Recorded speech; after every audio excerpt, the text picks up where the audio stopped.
Hello and welcome to UFO Connection. I'm your host, Cynthia Siegel. Have you ever wondered how to build a gravity control device?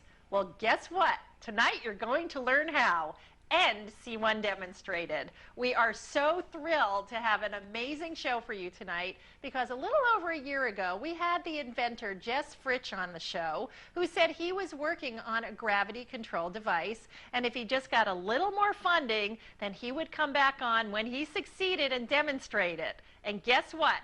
He's back and he's going to demonstrate it for all of us tonight. It's remarkable. So stay tuned because you are going to learn all about gravity control and then see it demonstrated and then learn how to do it yourself. Do you believe it? Well, please join me in welcoming our very special guest, Jess Fritch. Jess, thank you for coming back on the show.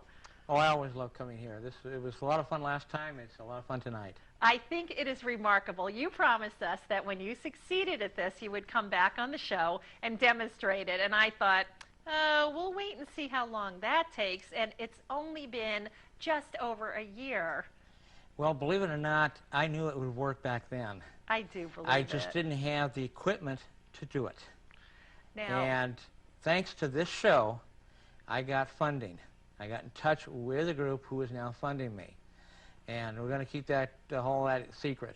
Okay, you don't want to name who the people are. That's completely understandable. And I've gotten partial funding right now, and they're working on getting full funding, hopefully within the next couple of months. And full funding means I won't have to work. Oh. I'll be doing this 100% of the time. This has been your side hobby. Actually, not a hobby. It's more of a passion and a job on the side. Yes. Yes. I worked at Great America this year, and I considered that as my part-time job. Right, that's what pays the bills, but this is what drives you. Right. So you actually built something, and you are going to show us a little later in the show when we understand more about this whole concept of what gravity control is all about. I'm going to take you through and teach you everything you need to know about it and show you how you can actually do it yourself. That is incredible. I mean, you know, every time I hear about inventors creating these wild things, it's like, there's no way I can do it, especially someone not technically proficient as myself. But you're saying, you're not only going to say how to do it, but who people can contact to get the parts for it. So it really is within reach of everyone. Mm-hmm. But it begs the question, which maybe we don't have to answer now, why hasn't it been done sooner if you're making it so accessible to all of us? It's because a lot of people don't know about this, and it's on the internet. Electrogravitics, which is called, is considered by most to be just if we got this, if it's developed. Mm-hmm. They don't know that the United States government has fully developed it. Now, how do you know this? And where is it being utilized by the U.S. government? About in 1995, I received a video from a friend who used to be well, he's no longer, but at the time he was a controller on the famous Nellis test range, the bombing range of the Nellis Air Force Base, where Area 51 is located. Actually, it's Groom Lake facility. Of the United States' craft on government tracking cameras and radar. And they actually zoom in on it. If people when they get in touch with me, I can actually get them a copy of that video. Okay, so what we're going to do at the end of the show is we're also not only going to tell people how to get the parts that they might need for this device, but also how to get in touch with you if they want to talk with you or get more information about anything. So that will be shown at the end of this episode, aired at the end. Okay, now, Jess, is this new technology? Is this resurrected? I mean, how did you come to work on something and develop this? Well, the inventor, Thomas Townsend Brown, started back in the mid-1920s, 1924. In fact, in 1925, he wrote an article titled, How I Control Gravitation. That long ago? Yes. Good heavens. It took him, because this man had no college degree. He was the kind of perfectionist that by the time he put an experiment together, he went down to Caltech back in the 1920s. By the time he put together experiments, because he was so precise, the bell would ring and he'd have to take everything down, so he never completed anything. Oh, you mean in school? This is at Caltech College. Okay, okay. He then joined the Navy, the U.S. Navy, and because of his background in physics, they immediately sent him to Washington, D.C. at the Naval Institute there, working as a full physicist. Okay. With other physicists which had PhD degrees, and he did an incredible life that he had. Okay, now we actually have a picture of Thomas Townsend Brown that we could look at for a moment Right. while you're talking about him. So why don't we put that image up on the screen, and you keep telling us about this man's remarkable life that led to you being about to demonstrate. He is the inventor, back in World War II, the P-38, which was a fighter, had a vibration problem. He invented a vibration dampening device which corrected that aircraft and made it one of the best fighter airplanes during World War II. He invented, for the Navy, they'd have mine sweepers. And what they used to do is they'd have a barge that they towed behind the ship. And if it hit a mine, in the darn barge would sink. And so they had problems with that. Then they came up with a cable. Well, the cable, when it hit a mine, it would blow up and sink also. He invented a cable which blows the mine up and doesn't sink. And it's still in use today. In fact, that patent is still classified. Wow. Okay, now let's fast forward on Thomas Townsend Brown's life. Was he now, how did he end up getting involved in gravity control? Was this a side hobby? Was he doing it for the government? Actually, back in the mid-20s, he was an assistant to an astronomer by the name of Byfield. Okay. And Byfield now was a classmate of Albert Einstein. Oh, my. And during Byfield's research in astronomy, he was seeing, because stars throw off what's known as gravity waves. Okay. And they've been for years trying to detect these gravity waves and have not been able to do it. He saw something in it, and he took it over to Brown and says, take this and see what you can do with it. And Brown asked him, he said, well, what device could be used to create this? And Byfield thought for a second and said, a capacitor. Okay, define capacitor for us non-technical types, Jess. A capacitor is a reservoir for electricity, like a reservoir for water. It holds the water back, and it stores that electricity. The beautiful thing about it, what Brown found out, you see, with these capacitors, even though you turn the device off, the capacitor still has a charge. It stays there permanently. What do you mean permanently? Now, when you turn off an electrical device, the electricity goes off. So are you saying that once you put electricity into this, unless you're draining it off, it stays there? That's correct. Doesn't other things that we have, doesn't the electricity gradually deplete, even if it's not being officially drained off? In some it does, but in most it doesn't. Okay. And it's how the capacitor is designed, how it's put together. Okay, so this is a typical thing for a capacitor. But actually a capacitor, some of them, I've done experiments with a little simple capacitor with 25 volts in it. Okay. And it took a week to drain down. Okay, but this one, was there something unique about this capacitor you're referring to, or you just... Well, most of them, if you remember the old TVs and that, they have warnings on the back, you know, high voltage warning, don't open the back. Well, that's because some of the capacitors in there are still fully charged. Even though you have that device turned off, you have to understand, when it turned off, the flow isn't moving as it goes through the wires. Okay. That doesn't mean the electrons are still all there. Okay. Okay, now you have a remarkable slideshow for us today. So why don't tell me what we need to transition into to get rolling with that, because you're still telling us a little bit about Townsend's background. Well, what I'm going to show here, we show the Wright Flyer, and the thing about this technology, electrophysics, that everything from the Wright brothers' first flight through the space shuttle constitutes the Stone Age of flight. Literally. Even the space shuttle? Yes. You have to understand that's a rocket-propelled ship. Okay. It has moving parts in it. The engines have to gimbal to direct in that. This technology creates a disc craft with no moving parts whatsoever. How can you... There's unlimited velocity acceleration. How is that possible? It's how this technology works. And that's what you're going to explain That's to what we're us. going to get into. If we go to the next slide, That is something else. What I'm going to do is I'm bringing you into Gravity 101. This is like your very first class in college, or you're going to learn on it. I'm going to teach you how this works. Okay. Now, this is a diagram to show, in a sense, a capacitor. You have your positive plate and your negative plate.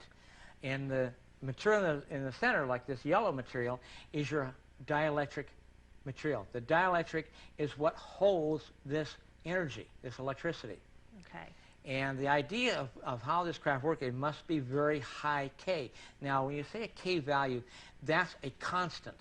It's what they call the dielectric constant.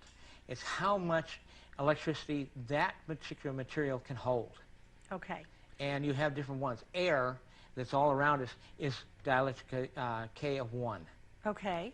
Now, is there anything simple, an example you can give of a high K? So we have something to relate to. High K, you're getting into a metallic type ceramic material, and the most I've seen so far about it is about 30,000 K. Okay. Is there like a household object that has a higher K of 1? Well, you have in any of the electronic devices, there's capacitors that are higher than that. Okay. Most are. I mean, air is 1, that's the lowest, and you go up from that. Copper will hold more, so on. Okay. And it's the kind of materials. Okay. Now, next one. Next one here. What we've got here now, this is showing a disk. And what it does is you have the positive charge and the negative charge that you've seen here, the forward area, it shows force going in the direction of the arrow that's under the disk. That positive charge creates what's known as a gravity well. It's virtually taking the fabric of space around it and pushing it down. Gosh. And the negative charge is what's creating what's known as a gravity hill. It's actually pulling that fabric of space up. It's in reverse. The two together are creating this wave. The higher the pulse rate or the energy, the bigger the incline is of the wave. Okay. And that wave is going to move the craft towards the positive charge. Okay. So now, I'm sure this is naive, so for you technical people out there, forgive me for my naive questions, but does it tip forward as a result of that well effect, or is it just a pulling forward? It's actually riding it like a surfer on a surfboard on a wave. If you'll notice, a lot of them, if you're on that wave, you're pretty steady. And they can walk back and they move it and forth like that. The craft, if it's slow, if it's just kind of hovering, it can stay still. If I use this device here, if we can go back to okay. that. This I use as a demonstration. If it's still, it's going to stay still. If it moves a little bit, it may rock a little bit, but not that much. And it all depends on the control of your plates. If you have 2 forward and 2 back, these 2 are your positive charge, these 2 are your negative charge, you're moving in this direction. Now, you want to go this way. It's simply by changing this plate from positive to negative, and this one from negative to positive. And that's done instantaneously, virtually at the speed of light, the electrons. And you're immediately going this way. That's how UFOs that we see make these incredible changes. It's how our craft works. Wow. And I say ours, I mean the United States government. Yeah. We're going to have to go into that, Jess. Okay, so you said earlier that you had a video that you saw our stuff, meaning the United States government had some craft that we built using this using this gravity control. I know you corrected me before the show. Don't call it anti-gravity, it's gravity control. The reason why I say that is because anti means the opposite of or to nullify. Okay. And that is not what this is doing. This is virtually controlling gravity. Really good. Well, you explained that so clearly in that last slide. So let's keep going. So if I can follow it, I'm impressed. You're doing a good job. So we go to the next one. Now, this is actually taken from one of Brown's patents, showing a disc and how he did. The one area, the larger circle in the back, kind of half circle, is plexiglass. And then the center part of the circle is a aluminum part of the disc.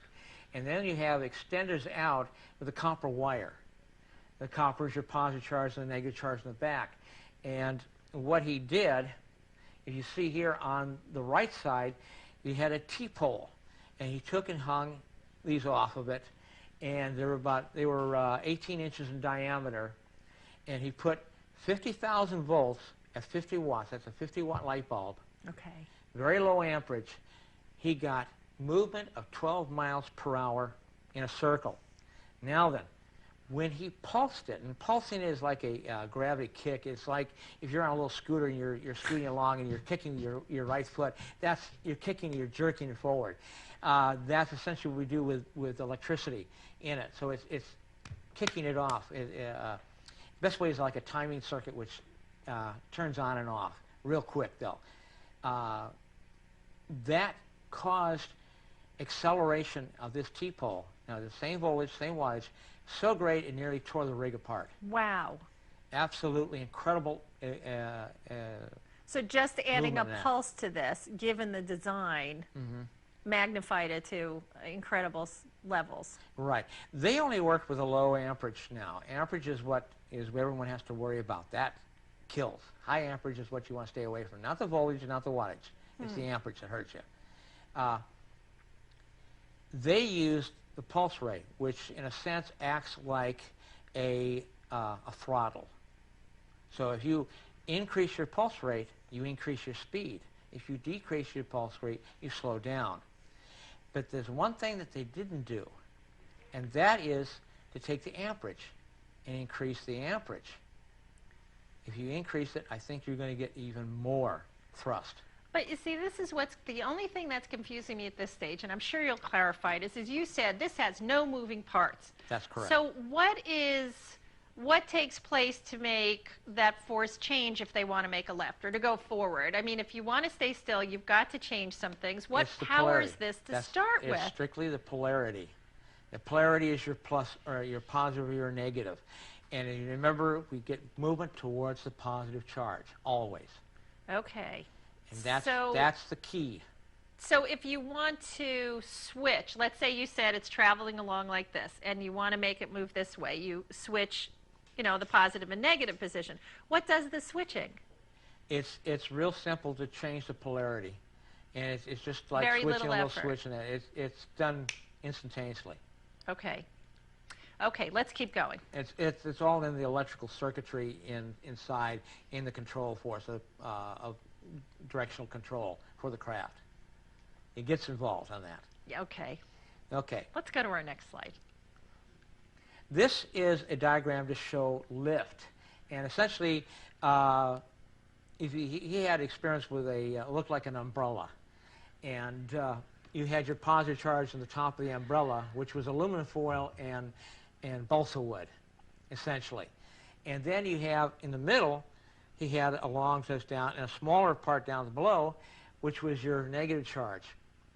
And then had like a line up and weights on it that would just mainly keep it stationary up above, not on the ground or anything. So that when it moved, the weight on the other side would come down as this moved up. It was causing it to, in a sense, along the pulleys. And that's all that was there. The pulleys were not pulling it up. It was just enough to weight it and keep it in stationary. Okay. That was all it was for. Okay. Now, this is how you sandwich the material on the craft. If you're going in the outer skin of the craft in that, this is actually upside down the way they drew the thing, but you'll notice like on the large triangle, the arrow's pointing down towards the bigger end of it. If you had like a triangle shaped in that, the lighter end is to where the force will go out. And then you have like the two plates. The two plates could be the outer skin, which would be aluminum, and be aluminum on the inside.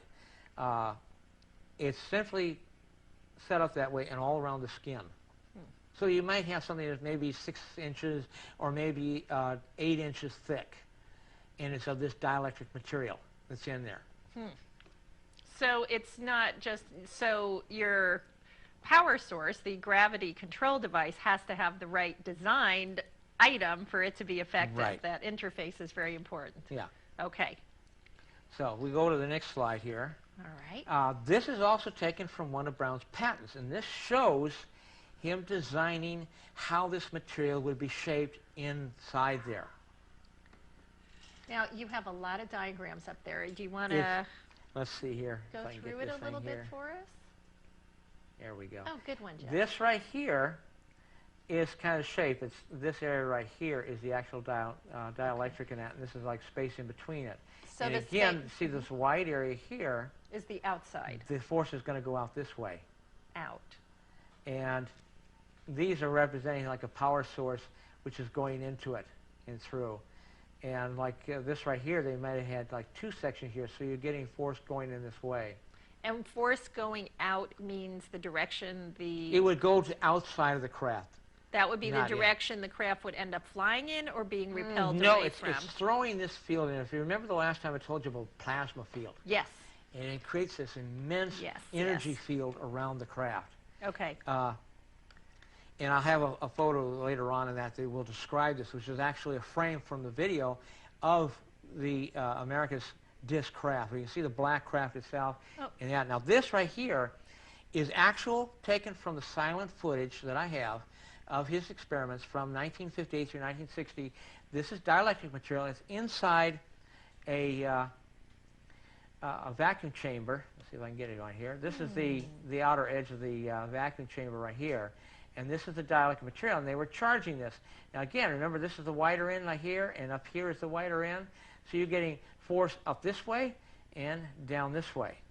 So is it pressing towards the center? No, it's actually pushing both ways. Pressing outwards. Yeah. Okay, so when you say force going out, that's sort of the direction it wants to go in. Right, and so, what it's going to do, if they had this one negative down here and this positive, remember it's going to go up.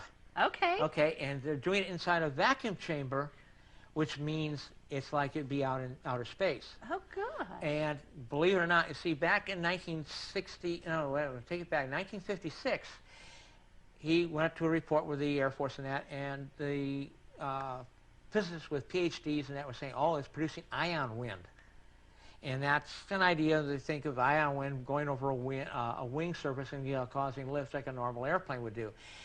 Once he put it in the vacuum chamber, it disproved it because it works better.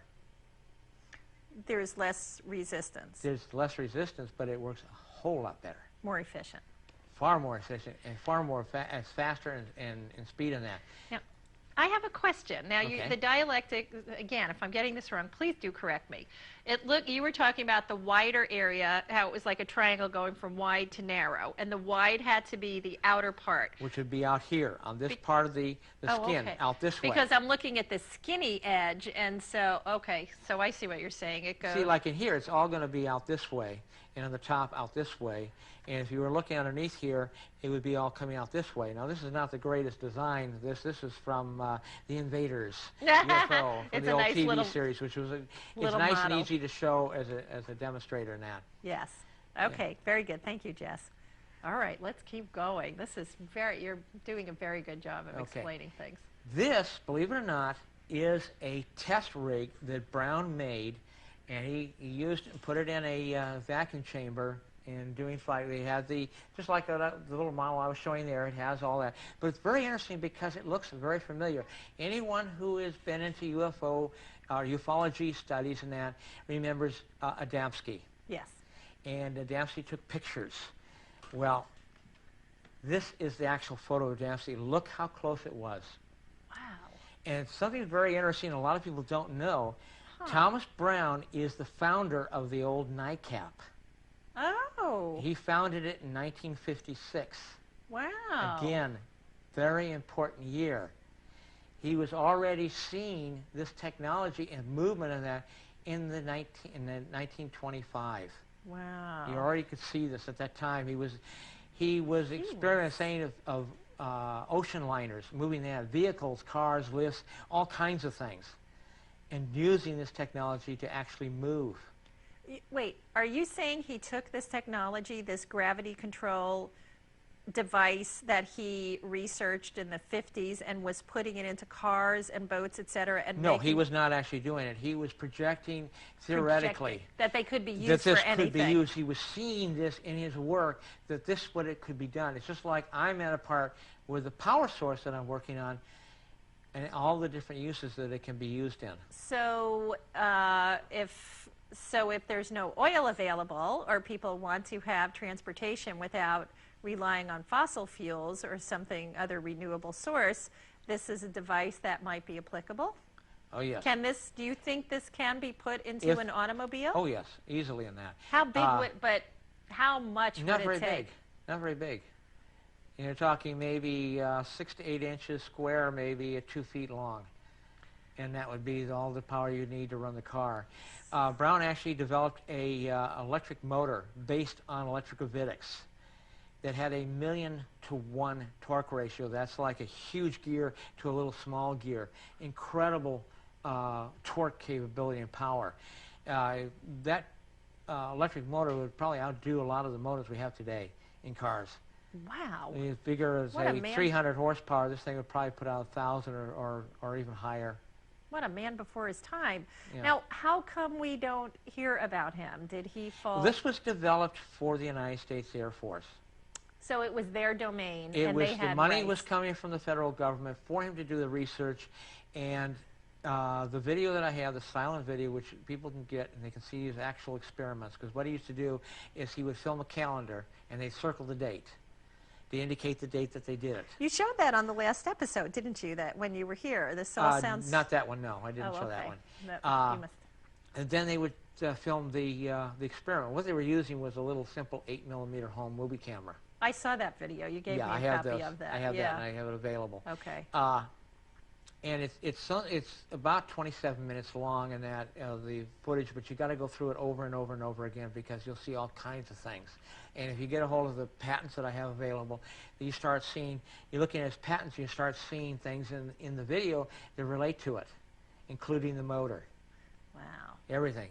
The power sources that he did, which were even simpler. They were just... So even though these were developed for the U.S. government, you somehow were able to have access to these. You would think that these would have been completely classified and not made available to the public. The video was found later at one family where he worked at this gentleman's lab in, I think it was in Ohio or something like that, down in that area. And it got out. And that's why I got copies of it. And a lot of the material I've had has all been in the public domain. Okay. Now, Jess, everybody always needs to ask this question. You're doing something very revolutionary here that could upset a lot of big people. Have you had any problems, harassment, challenges to your work? So far, no. Are you worried? I mean, That's you're going why public now. Now you're giving a demonstration. You're encouraging and telling other people how to do it themselves. Well, actually, there's a gentleman from France that's been doing this on the web for quite a few years now. And the government's not going to do anything because they think on the internet, everything is if it's developed. If it's developed. They don't know. And a lot of these people out there, I'm the only one, it seems, to know that it has been developed.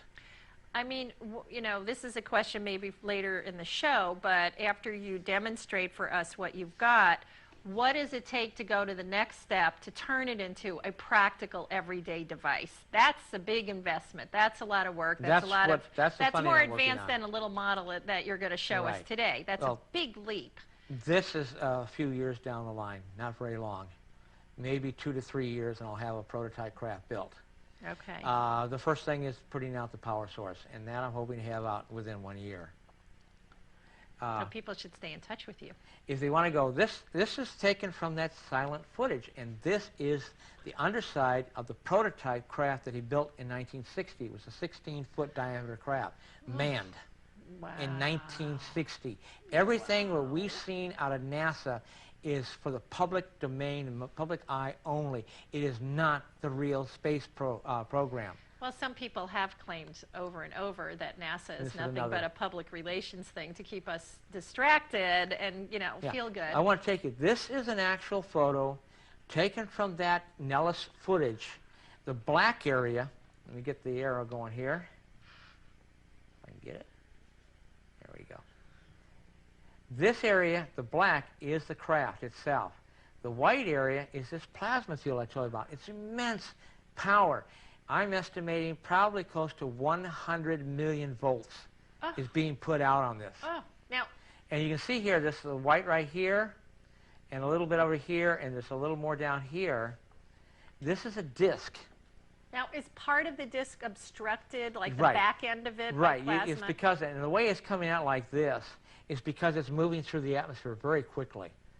The beauty also about it is these things do not create a sonic boom. Wow. How come? because when they turn the field on, it takes a little of the atmosphere inside of it, and it's like a hot knife going through butter. Okay. Now, can you define what plasma is? Can we just hold off on this next slide for a moment? Can you take a moment to define what plasma is in case people are not Plasma is sure? electrical energy. That's all. That's all it is. And remember, like I said, now we have a capacitor. If you go to a car, a lot of the older cars had coils in it. They were part of the electrical system for the ignition and that. And they were rated at 50,000 volts DC. Huh. Once in a while, if they were charged up good, because you don't want to do it even while they're that, because they stay charged, they would glow a little bit at night. You could see it. But that's really low, and you don't often see it that much.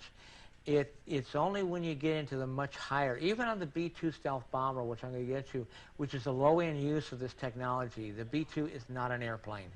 What is it? It's a spacecraft. It's a spacecraft. It uses gravity to fly.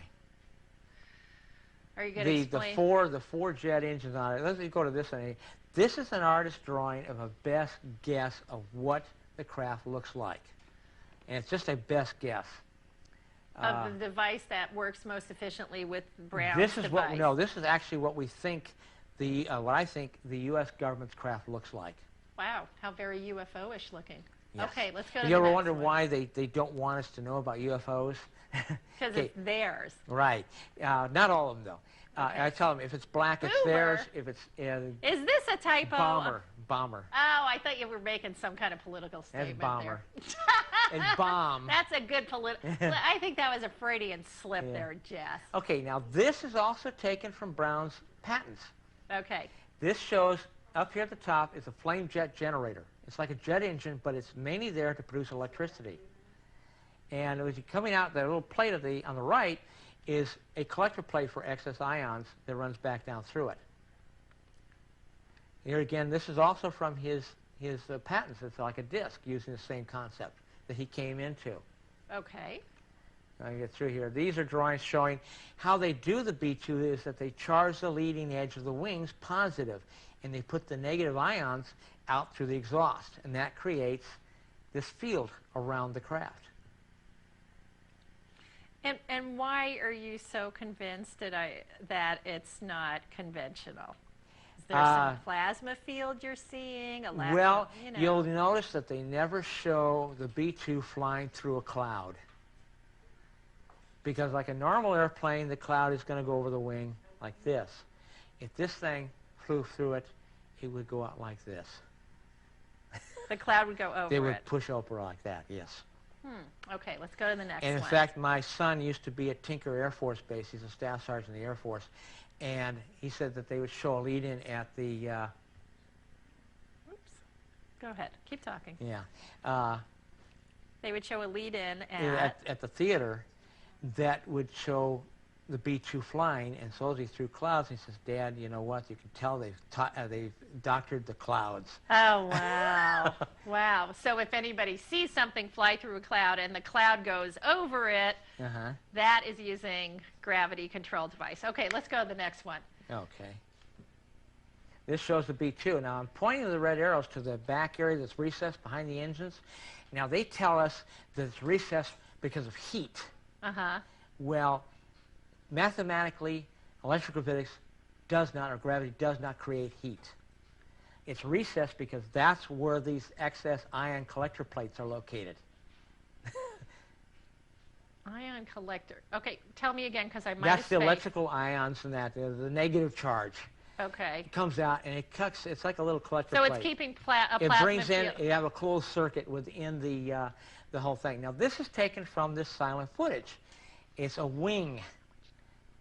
And Keep talking. He actually showed lift with it. Let me go. Now, this is how you can actually do it yourself. Let me get through these things. This is a diagram showing this lifter and how it's built. Now, you can go... Okay, now this is already, what we're looking at now is similar to your model that you're going to demonstrate in fact, just it's a couple of... like it. It's exactly like what the demonstration what model you're about to show us. Okay, right. So everybody pay attention because this is it. This is it right here. Okay. But we're actually going to see it fly. We have one here in the studio, but now you're showing us pictures to teach us. This is the power source that you can purchase in that gives out, it's 30,000 volts at 1 milliamp. That's 1/1000th of an amp. It's very low. It's 30 Very watts. low. It's 30 watts of power. It's just enough to Most keep people's light bulbs are stronger than right. that. It'll Okay. give you it'll give you a nice little jolt in that. So this is to get it started. Right. Okay, because you kept saying no power, there's no power source, but yet here you're talking about a 30,000 volt power supply. Right. And we can go to this one later on. Okay, that's for later. Let's get rid of that for now. That Now, came up too if you soon. wanted, we can do this. Okay, I want you to take a moment to explain what we're looking at, Okay. because we went through that a little bit fast. If we'll show you that. This line right here is a positive line, which comes down here from this power source. That goes up. There's a copper wire that goes from that down to the lead end of this, which is a copper wire that goes around the three sides. So it may not be picking up the copper wire on I'm the actually screen. touching it with my fingers here. Okay, it's this. not showing up well on the TV. So You can take see a his little bit word of for movement it. right here Yeah. on it. This comes all the way down, and it touches at this point here. That's your positive charge. This down here, this aluminum foil, that's all it is. It's regular aluminum foil you can buy at any grocery store. You get the cheap, thin, lightweight. Okay. And this is put on using balsa wood, which is about 1 millimeter by 2 millimeters. Very lightweight wood. It's very, very We all lightweight. remember It's that. very, very fragile. When you build these things, you have to use a very light touch, or you can Okay. break it. Okay. And so now this is, remember, is your negative plate and your positive plate. And this gap right here is 30 millimeters, and it's very, very critical. That's your air gap or your dielectric material right here. There is a gap between the The copper the copper wire, and the Okay. aluminum foil. And that's essential to do what, Jess? That's your dielectric material. Remember we talked about dielectric material? Yes. In this case, we're using it 1, K of 1, just Okay. air. Okay. So that's why you don't have that big complex structure. Right. This is a very, very simple Okay.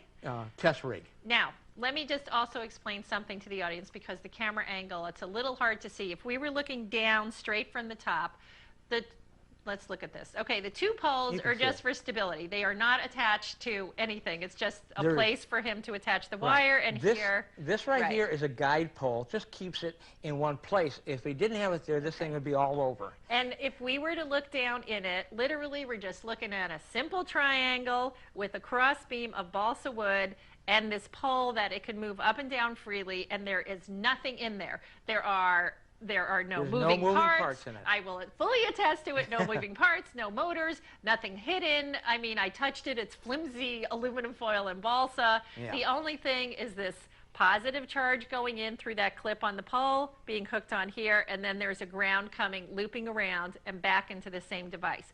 There is nothing else here. So what we're going to see is that he's going to, Jess, you're going to be turning on a positive and a negative charge. It's going to be all at once. It's just right there. And what are we going to be The negative seeing? charge is the back over here. That's your ground wire. And Okay. simply we have a ground, and we have a positive in that. Okay, point out the positive. Okay, remember this is a positive here. Okay. Actually coming Well, down the here and camera- that, all the way up to this, and then back down to this post right here. Now the pole is for what reason? Why do you have this device on this center pole? The center pole is for guiding only. What would happen if it weren't there, Jess? It would be all over. In It would fact, just- it could hit me, and believe you me, 30,000 volts, even at 1 milliamp, it really gets your arm going, the muscles and that. If everyone knows about tasers, tasers can put out 100,000 volts and that, and you give it and stun a person with it. It doesn't kill them, but it sure doesn't feel good. Okay, so when you turn this on, I know before the show you made me stand way back, which surprised me because you're so close, but you said you know how to handle it. So this Well, is it's- nothing I to don't let mind if kids play with. I don't mind if it hurts me. I don't want it to hurt anybody Right, else. so this is a little dangerous. Now, you're going to hear some crackling noise. That is the power. Don't be afraid of it. Okay, you ready? Here we go. Here we go, folks.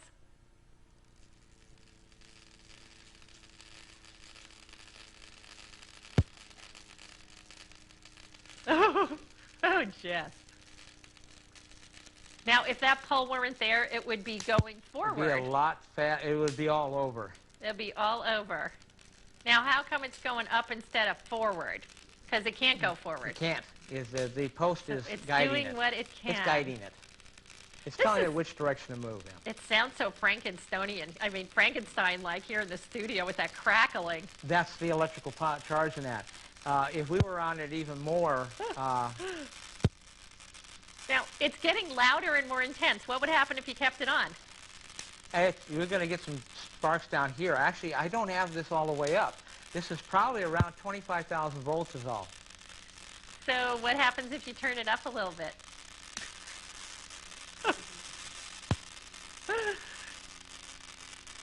Well, my hair, thank God, is not standing up, but the noise is very alarming.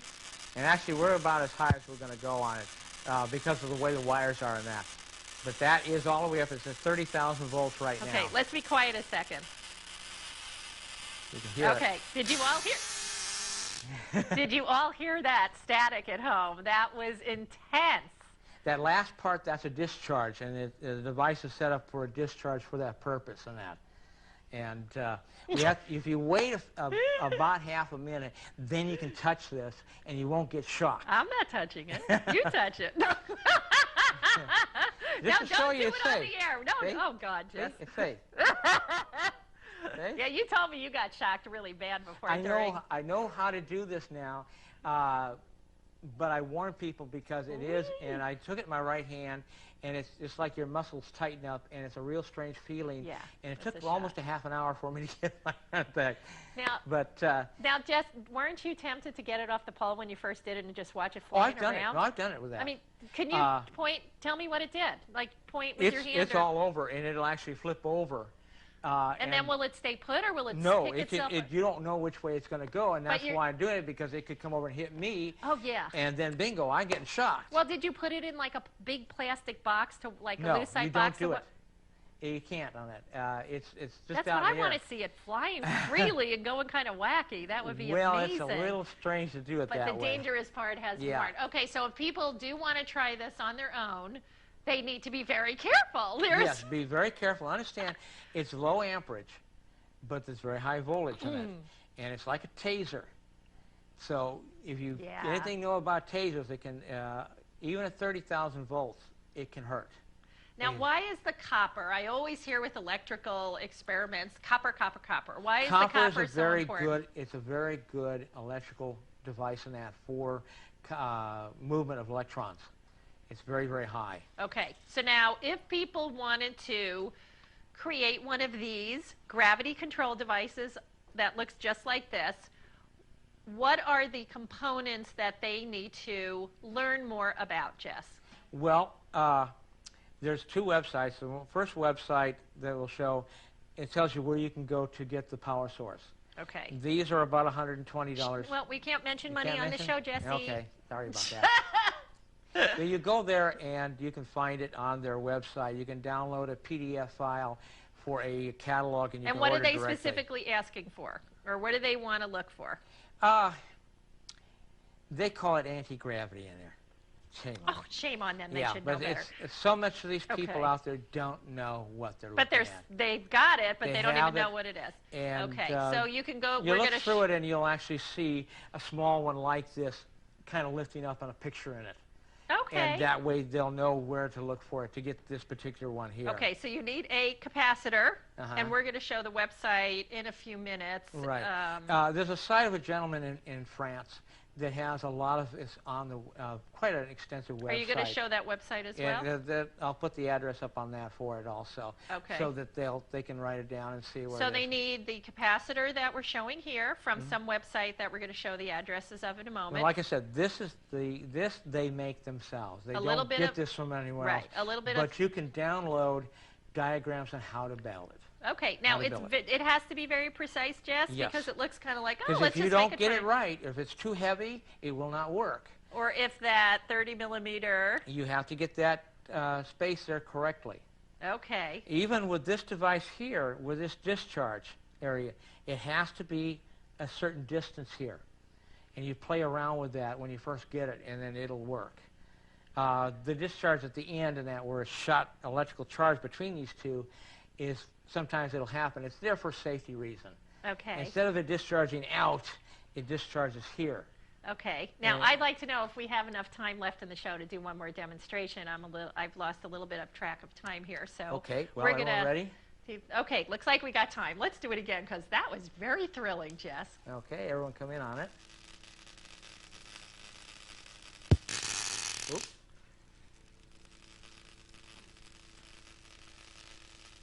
See if I can get it to lift off here.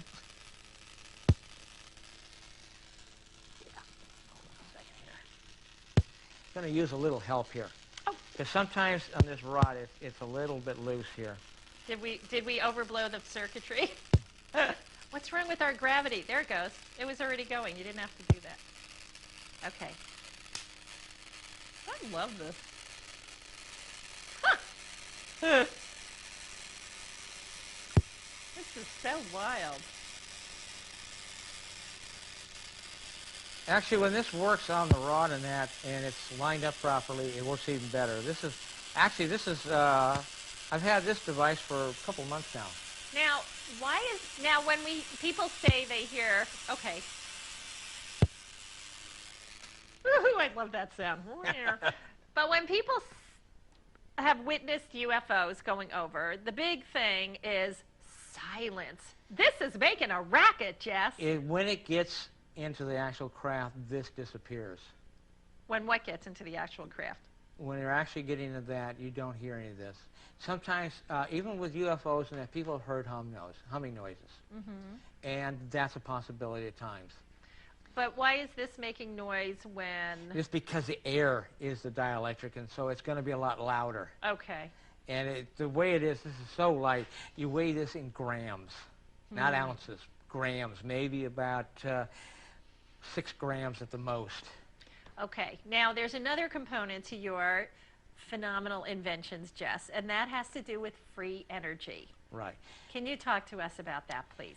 Well, the last time I was on, I told you that if I got somebody, I was looking for that person who was not going to rip it away from me, but to come in with the money, which I found. I'm starting to put together the devices to actually do it. And what I have here, I can take these out. This is dielectric material. It's a high classified ceramic material. And it's aluminum based. And if you want to come in on that right there, that is actually like a piece of chalk, I hate to tell you, it looks like Jeff. chalk in that, but it's not. This is dielectric. It's a ceramic material. And to make it, they have a little, like a grinding area where they actually cut it down into a tube like this would be, and then they slice it. And this actually holds 9.1 K. Wow. Which still is very low. But it's enough for a AA or a AAA battery at 1.6 volts. Wait, what does that mean? The equivalent of this? Yes. That you no longer would need the battery, you just use this? These are actually put together. This material is inside this. You made that the outside of what looks like a battery is actually filled with this is exactly, it's this right here, this material inside here. These, what I've done is I've taken off of a regular battery, just the end pieces. To make the connection. What I've done, though, to epoxy on it, it's a very expensive aluminum-based epoxy. Okay. Which allows electrical currents and so forth through it to attach these. And then I'm going to be charging this. Once I get it charged, it will stay permanently charged. Permanently. So if we run a radio or a Walkman on it, it's never going to drain? You put these in, like I have a CD player in that, and it uses AA's. It takes 2 of them. I put these 2 in there, and it'll never run out of power. How come you haven't done it yet? It's getting some of the equipment necessary to charge it. Can I hold these? Yeah, you can see that. And I want to hold that too. There you go. Oh, it just looks like chalk. That is just, but it's not. I can this tell is it isn't. ceramic in that. These are actually, they cost me a fair amount for each one in that. Wow. Oh, I can see how you did create this yourself. Okay, it looked like a normal battery when you held it up over there, but now that it's up close, you have electrical tape over the outside, and then you put the positive and negative, the normal ends on batteries. Actually, these right here, is the way they are, it could be positive on either side. Depends on how you set it up. I love the way you have them dated, too. That's very clever. This is when I date it so I know when I put these together. Oh, my goodness. So this is a complete substitute for batteries. This is amazing. Well, Well, Jess, we're even going to get into batteries for your laptop. Oh, perfect. Your cell phone. Lamps. You won't have to look for an outlet to plug a lamp in. It'll have its own power source in it. Oh, I am so This is sick of unbelievable. wires all over the place. That would be a real trip. That would be a real That is the dip outcome back. of this technology. My life, I would be a very happy woman not to have wires everywhere in my life. I'm sick to death of them. But our time is almost up, Jess. Do you believe it? That was very thrilling. Absolutely remarkable. The demonstration was thrilling. Let's put your website information up on the screen. I know people are going to want to follow up These with it. are sites that you can do. The first one is the Brown family website. Oh. Actually, I didn't put in the website. The next one I can do that. Okay. This is the family website for T. Townsend Brown, Read it. which is www.ttbrownbrown.com. That goes to the family website. Excellent. Which is excellent. There's a lot of material on that site. You can see in that. The next one down is the site for this gentleman in France, and that's JLNLABS. That's JLNLabs.com. And he has a lot of material on it. You can see all kinds of stuff. Is that where you can get information about this capacitor, or you have another one? This is Information Unlimited. The top is their P.O. box, but you can go to amazing1, the number 1.com. That's AMAZING1.com. And you can go right to the website. You can order from the website. And they're the ones who have the Produce the power source. information about the capacitor that you had here on the show today. Right. Okay. All right. Wow. Well, let's give you a little bit more information here on the screen about other things happening. So we are having MUFON meetings regularly, the Mutual UFO Network here in Sacramento. They are being held on the last Saturday of every single month. Been going on for quite a while. Very intelligent, stimulating conversation by the people who show up. Absolutely love it. It's from 12 noon to 2 p.m. and it's at Round Table Pizza on La Riviera Drive in Sacramento. And for information about this meeting, you can call area code 916-366-0351. And UFO Connection, we are on the air Wednesdays at 9:30 p.m., Fridays at 5:30 a.m., right here on your cable channel 17. The first Wednesdays of each month are the new episodes, and the other Wednesdays are reruns of old shows. Comments, questions, contact us at www.ufoconnection.net. Also, you can listen to reruns of the UFO Connection on the Internet Radio, along with other fascinating shows that you can find here on Sacramento Access stations, such as Journey to the Paranormal on www.live365.com/Journey to Paranormal. Fabulous reruns. Tune in. You'd be amazed what you're going to discover. Well, this was a rousing, exciting show. Jess, we are honored and thrilled. First of all, we're thrilled that you got funding through one of our Sacramento UFO Connection viewers. Thank you out there, whoever you are, because we know you're being anonymous. But thank you for your generosity. You just benefited all of us. We're thrilled. We're honored you brought it to share with us again. This was very exciting, Jess. And I hope, and if there's more funding out there available, we hope they get in touch with you so you can continue your research. And are you open to people getting in touch with you, Jess? Oh, yes.